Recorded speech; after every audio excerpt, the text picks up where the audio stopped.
Olá, oitavo ano, bom dia, bem-vindos a mais uma aula de português virtual. Estão prontos? Vamos lá!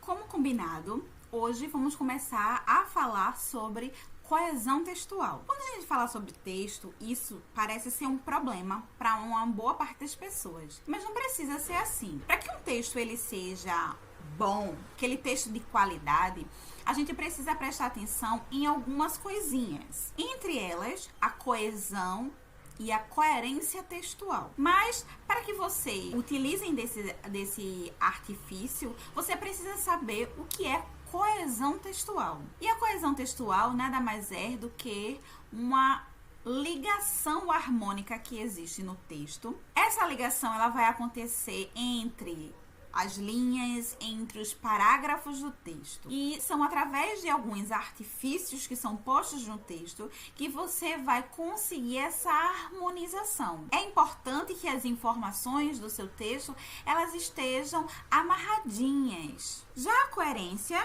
que foi citado por mim, se refere à lógica do texto. Lembrando, o foco da nossa aula é a coesão e não a coerência. Ok? Embora num texto os dois eles estejam interligados. Então, voltando para a coesão textual, vários artifícios eles são utilizados para garantir essa coesão.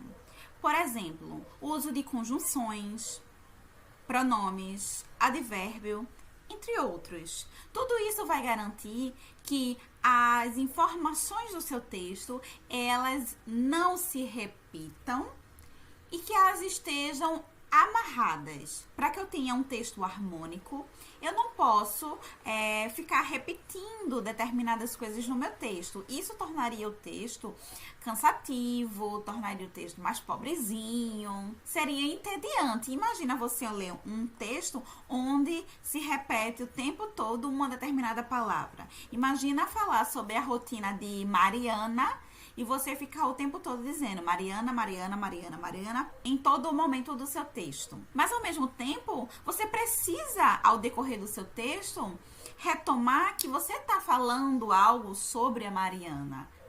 É aí que entram os artifícios que eu já falei anteriormente, amarrando as informações sem que você repita Mariana, Mariana. Então, quando você diz ela ao invés de Mariana, quando você diz a garota ao invés de Mariana, então você está ligando as informações através de pronomes, através de substantivos, através de outros artifícios. Vai existir, então, apenas um tipo de coesão?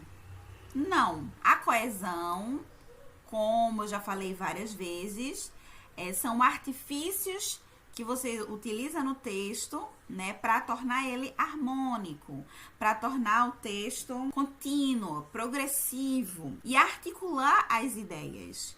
Então, existe uma lista de tipos de coesão. A primeira pode ser a coesão por referência, que é justamente esse que eu falei, né, de substituir para evitar uma repetição.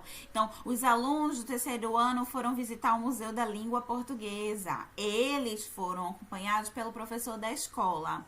Então, eles vai estar substituindo, vai estar fazendo referência aos alunos. O segundo tipo é a coesão por substituição. Seria a mesma coisa de referência, eu não estou substituindo, na verdade não. A substituição ela é utilizada através do emprego de palavras ou expressões que vão retomar um termo através da anáfora. Bom, a palavra anáfora, tá, gente? Ela vem do grego, ela é uma figura de linguagem, ela significaria transpor, suportar, manter. Anáfora é quando existe uma repetição de um ou de mais palavras no início de uma oração ou de um período. Por exemplo, quando não tinha nada eu quis, quando tudo era ausência, esperei, quando tive frio. Então, essa repetição do quando, no início da oração, seria a anáfora. Então, a coesão por substituição, ela vai acontecer para evitar aí essa anáfora, essa repetição no início de orações. Um exemplo de coesão por substituição. Os alunos foram advertidos pelo mau comportamento. Caso isso volte a acontecer, eles serão suspensos. Percebem que o caso isso que? O mau comportamento.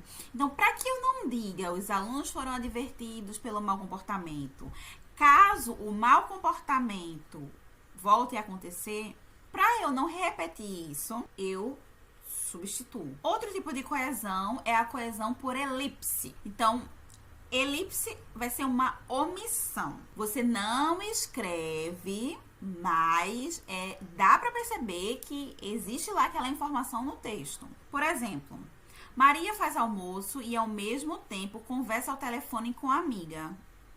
Maria faz almoço e ao mesmo tempo conversa. Quem é que conversa? Maria.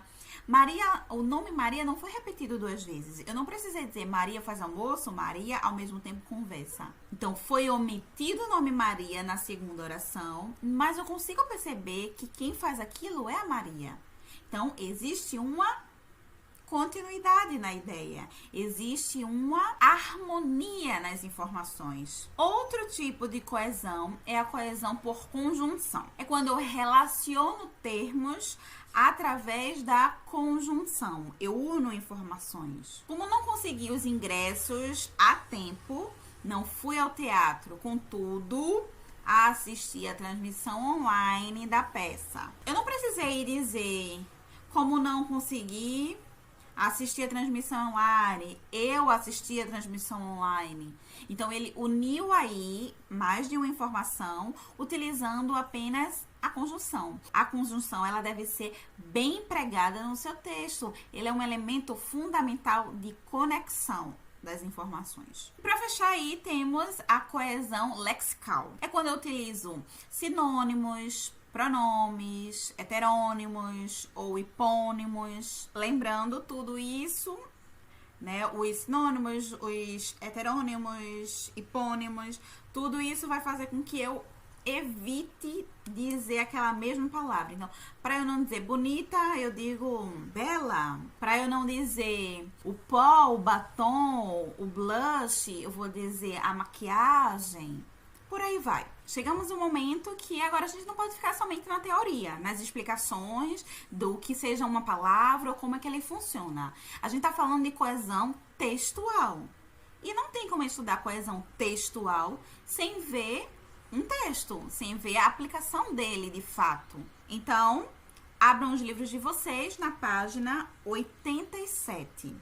Lá vocês vão encontrar aí um texto, um fragmento de um texto. O nome do texto é O Homem do Saco. E a gente já trabalhou esse texto. Essa história aconteceu há mais de 20 anos, num dia nublado. Perfeito para Josué, Mateus e Antônia e Frederico começaram o dia colocando o plano combinado em ação. Estavam de férias e o plano principal seria desvendar o mistério do desaparecimento do Carlinhos, um menino que morava na mesma rua que eles. No dia do sumiço, Josué, Mateus, Antônio e Frederico se encontraram para brincar, mas quando chegaram na esquina da rua, levaram o maior susto. A polícia estava lá e a mãe de Carlinhos chorava sem parar. Os adultos se aglomeravam na porta da casa, mas não deixaram nenhuma criança chegar perto, nem explicavam nada. A única pessoa que deu alguma explicação para as crianças foi Dona Joana, a moradora mais antiga das redondezas. Claramente, existem várias palavras que vão fazer referências, que vão fazer substituições. Quem sabe vocês encontram aí elipses. Bem, o que vocês vão fazer agora é responder a primeira questão da página 87. A questão, ela pede que você justamente repare alguns elementos linguísticos que estão funcionando como elementos de coesão. Façam as devidas relações aí, prestem bastante atenção no funcionamento da coesão na prática. No próximo vídeo a gente retoma essa atividade e a gente fala um pouco mais sobre a coesão textual. Vejo vocês!